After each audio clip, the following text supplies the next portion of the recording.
చెప్పండి మీరు. ఇద్దరు కొద్దిగా calm down అవ్వండి.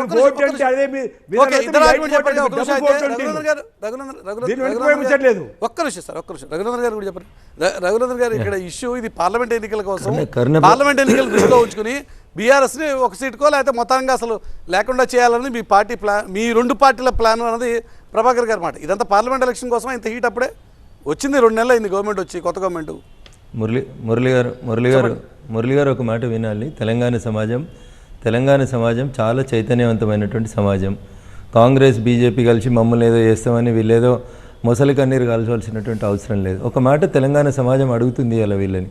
వాళ్ళు ఏదో చెప్తారు కదా, కాంగ్రెస్ హామీలు అమలు చేస్తలేదని మమ్మల్ని అడుగుమంటుర్రు, అందుకని మేము అడుగుతున్నాం, ప్రతిపక్షంగా అడగొద్దా, అడగకమంటే అడగమంటున్నారు. అడుగురు కానీ మిమ్మల్ని అడిగేటోళ్ళు కూడా వస్తారనేది గుర్తుపెట్టుకోరు. ఒకటి, ఎందుకు బీఆర్ఎస్కి ఓటేయాలి? ఇలా కర్ణ ప్రభాకర్ గారు నేను సూటిగా అడుగుతున్నా. ఏం చేస్తారు? మీ ఎంపీ గెలిస్తే ఒక్క ఎంపీ 2 ఎంపీలో గెలిచిరు అనుకో, ఏడిపోతారు? ప్రజాభవన్కో ఏం చేస్తారు మీరు? ప్రజాభవన్ గేట్లు తీస్తారా? మీరేం చేసిరో వాళ్ళు కూడా అదే చేస్తారు. ఒకవేళ తీసినా మీరు చెప్పిన పనులు ఎందుకు చేయాలి? ఎందుకు చేస్తారు? పోనీ ఇద్దరు గెలిచి ఢిల్లీకి వచ్చిర్రు అనుకో, ఢిల్లీలో 545లో ఇద్దరు ఏడ కనబడతారు మురళి గారు.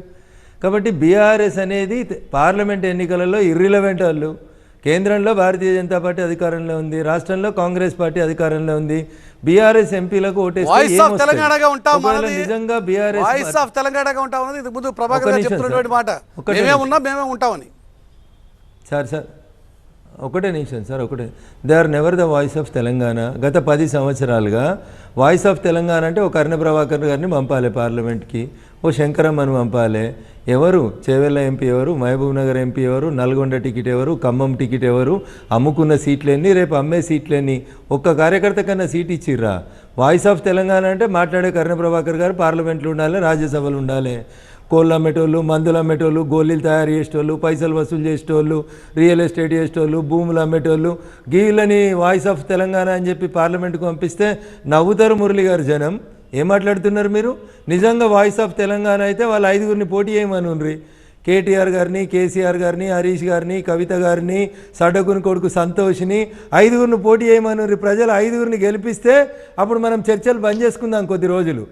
ప్రజలు నిజంగా బీఆర్ఎస్ వెనకాల ఉన్నారనుకుందాం. 5గురిని పోటీ చేసి గెలువమనురు. వాళ్ళకి చేతనైతే, వాళ్ళకు ప్రజల మీద, ప్రజలు వచ్చి వీళ్ళని అడుగుతున్న మాట మీద విశ్వాసం ఉంటే. ఒక్క సీటు కూడా అమ్ముకోము, 100 కోట్లు ఉన్నవానికి ఇయ్యము, కర్ణ ప్రభాకర్ లాంటి కార్యకర్తలకు ఇస్తామని చెప్పుండ్రి. పక్క పార్టీలకు వెళ్ళి వచ్చినానికి ఇయ్యము, పదవులను అమ్ముకున్న వాళ్ళకి ఇయ్యమని చెప్పుమను. ఇయ్యాలటికన్నా రియలైజ్ అయిందా బీఆర్ఎస్ పార్టీ? ఎంతసేపు ఇంకెక్కడి తెలంగాణ? వాళ్ళు భారత రాష్ట్ర సమితి సార్ ఇయ్యాలు.